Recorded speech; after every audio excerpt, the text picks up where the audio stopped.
Okay students, today our lecture is from OP. ठीक है.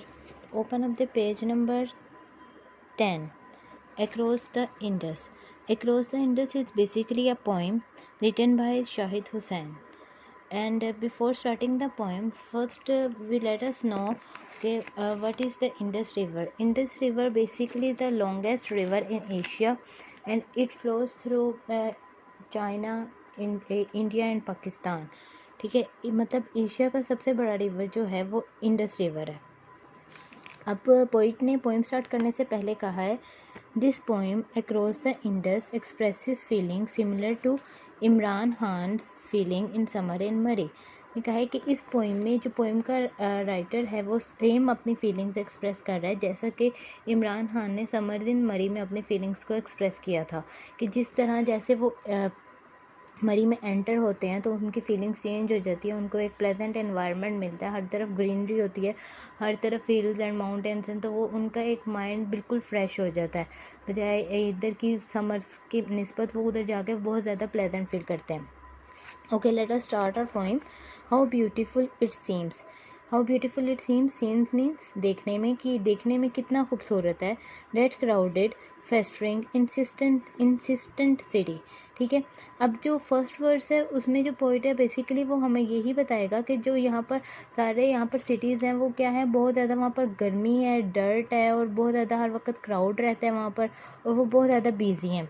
Dirt, barren heat, the cruel drones of flies. Insistent कहते हैं तवज्जो का तलब होना, मतलब कि किसी भी जो वहाँ के सारे सिटीज़ हैं वो हर किसी को अपनी तरफ अट्रैक्ट कर सकते हैं. ठीक है. फेस्टरिंग मीन्स कि एक ऐसी चीज़ जो बहुत ज़्यादा इन्फेक्टेड हो जाए. Dirt, barren heat is that heat that is not suitable for plants. The cruel drone of flies, और एक वहाँ पर अजीब सी मक्खियों की भिनभिनाहट है. The sore spreaded to indifferent eyes. The ruined houses leaning to each other. ठीक है. The ruined houses, ruined mean तबाहशुदा. ruined कहते हैं तबाहशुदा होने को. तबाहशुदा जो वहाँ पर घर हैं सारे. leaning to each other मतलब कि वहाँ पर जो सारे घर हैं वो ऐसे हैं कि बस तबाह होने के करीब है और एक दूसरे के ऊपर उनका झुकाव है. डिस्गोर्जिंग नेकेड. डिस्गोर्जिंग कहते हैं कि कोई चीज़ बाहर की तरफ को उगलना. लाइक जैसे हम वॉमिट करते हैं तो बाहर को हम उसको करते हैं, उगलते हैं. इसी तरह उसने कहा है कि डिस्गोर्जिंग नेकेड मीन छुपा हुआ. Unappealing children. Unappealing those children who are not attractive. कुछ ऐसे बच्चे होते हैं जो बहुत मतलब कि हमें अट्रैक्ट नहीं करते हैं, बहुत ज़्यादा वो गंदे से रहते हैं, तो हम कहेंगे ना उनको कि ये बच्चा हमें बिल्कुल अट्रैक्ट नहीं कर रहा. So those children are unappealing children playing their games in self created filth. Filth कहते हैं गंदगी को. अब जो वहाँ पर जो बच्चे हैं, ठीक है, वो ऐसी जगह पर खेल रहे हैं जो उन्होंने वहाँ जहाँ पर गंदगी खुद से फैलाई हुई है. सेल्फ क्रिएटेड मीन्स खुद से फैलाई हुई. And rising waiting costing it's heavy mental. Mental को कहते हैं लिबास को. द सफोकेटिंग मीन्स कि दम घुटना कहीं पर. ठीक है. ओब्लिटरेटिंग डस्ट. ओब्लिटरेटिंग मीन्स ढांप लेना. Swirling for ever in the noisy lanes. Swirling means चकराती हुई. Swirling for ever in the noisy lens.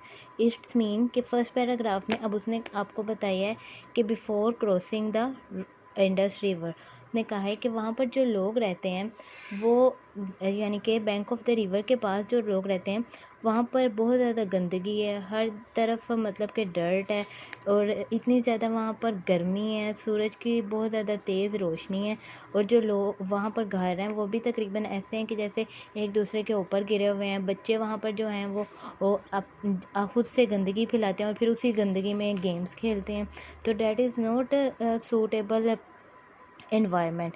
वहाँ पर अब उसको बहुत ज़्यादा दम घुटता है पोइट का। वो कहता है यहाँ पर आकर ऐसे लग रहा है कि बहुत ज़्यादा मेरा दम घुट रहा है और हर चीज़ जो है वो डस्ट से ही ढकी हुई है, हर चीज़ के ऊपर बहुत ज़्यादा गंदगी है और जिस चीज़ को भी देखो हर तरफ मिट्टी ही मिट्टी है। But I have cross the river, लेकिन अब उसने क्या करना है, रिवर को क्रॉस करना है। Placing the deep and easy flow of green between that life and this, कि अब इस लाइफ से उस लाइफ में जब उसने जाना है जो रिवर के दूसरी तरफ है, तो उसने कहा है कि उसमें और इसमें बहुत ज़्यादा डिफरेंस है। अब इसमें वो आपको ये बताएगा कि जब मैंने रिवर को क्रॉस किया है तो एकदम से बिल्कुल मेरा कंप्लीट डिफरेंट व्यू हो जाता है उस सिटी के बारे में, कि सिटी एक तरफ ऐसा है और दूसरी तरफ बिल्कुल चेंज है। Between that life and this, इस लाइफ में और उस लाइफ में बहुत ज़्यादा फ़र्क है, ठीक है। Clear and toy like in the distance, quite pure and captivating खूबसूरत।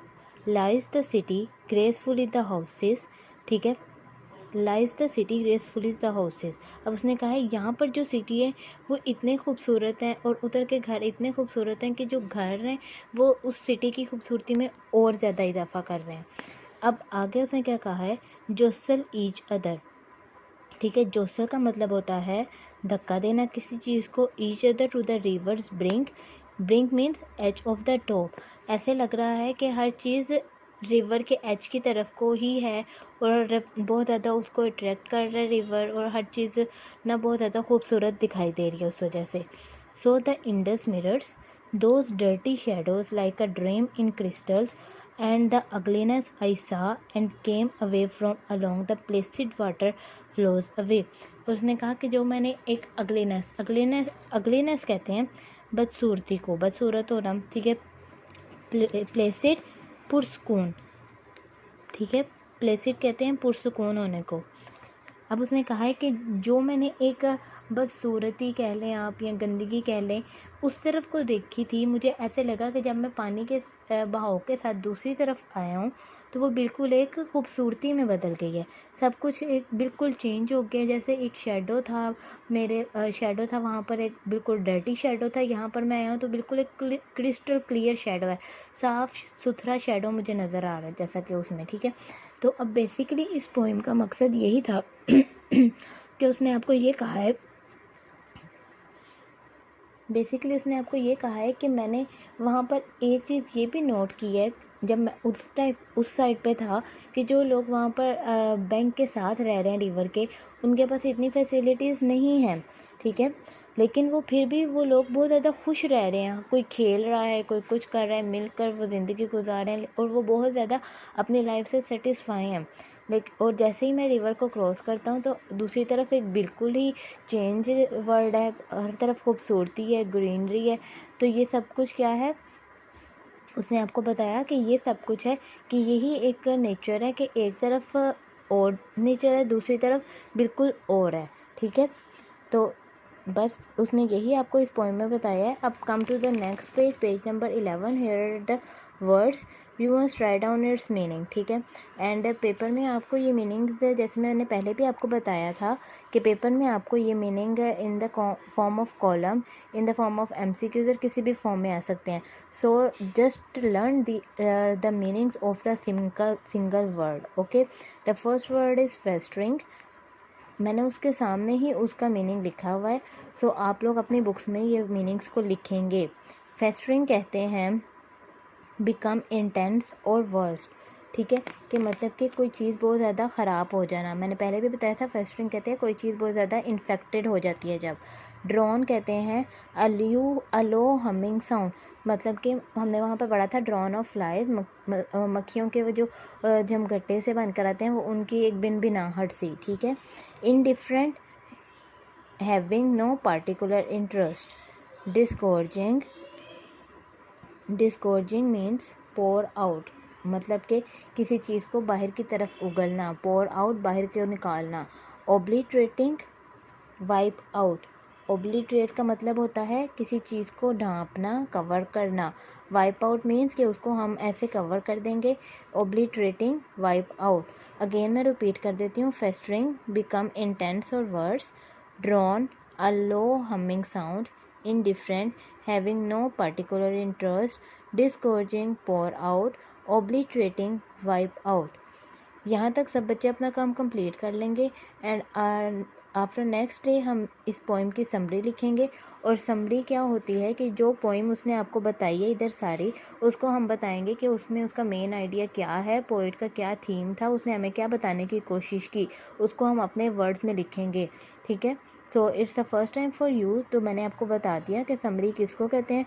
बाकी मैं आपको वो पोस्ट कर दूँगी उसको पिक्चर, आप सब बच्चे उधर से देख कर लिखेंगे एंड देन उसको लर्न करेंगे। Okay, thank